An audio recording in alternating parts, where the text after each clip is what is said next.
National youth project ఆధ్వర్యంలో మంగళవారం గోదావరి గనిలో ఉత్తమ ఉపాధ్యాయులకు సన్మాన కార్యక్రమాన్ని నిర్వహించారు. స్థానిక మార్కండే కాలనీలోని స్నేహ సాహితీ గ్రంథాలయంలో జరిగిన కార్యక్రమానికి న్యాయవాది బల్మూరి అమరేందర్రావు, కవి రచయిత ఏలేశ్వరం వెంకటేష్, మంతెన శ్రీనివాస్, వెంకన్న, విద్యా సంస్థల అధినేత అరుకాళ రామచంద్రారెడ్డి తదితరులు ముఖ్య అతిథులుగా హాజరై ఉత్తమ ఉపాధ్యాయులను అభినందిస్తూ ఘనంగా సన్మానించారు.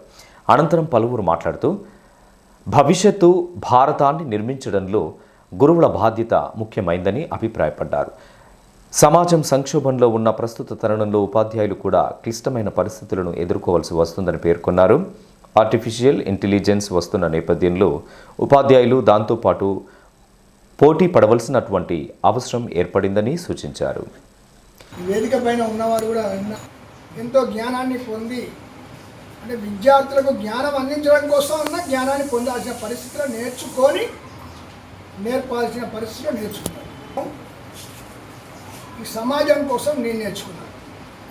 విద్యార్థుల కోసం మీరు నేర్చుకుంటే ఈ సమాజం కోసం నేను నేర్చుకున్నాను. విశ్వగురువుగా విలసిల్లినది విశాల భారతం ఒకనాడు, భావదాస్యమున మ్రగ్గుచున్నది ఇండియా పేర ఈనాడు.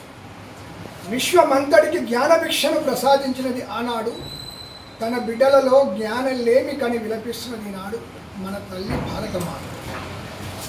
అంటే ప్రపంచానికే విశ్వగురువు.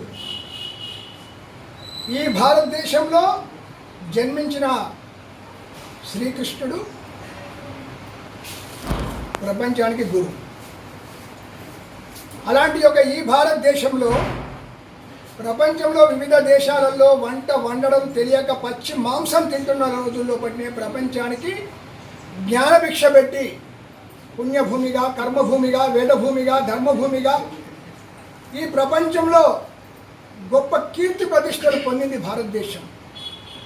అందరూ మర్చిపోతున్న సమయంలో ఈ భారతదేశం యొక్క ఔన్నత్యాన్ని, భారతదేశం యొక్క గొప్పతనాన్ని ప్రపంచానికి తిరిగి మళ్ళీ అమెరికాలోని చికాగో నగరంలో స్వామి వివేకానంద ప్రపంచ ప్రజలకు అందించడం జరిగింది.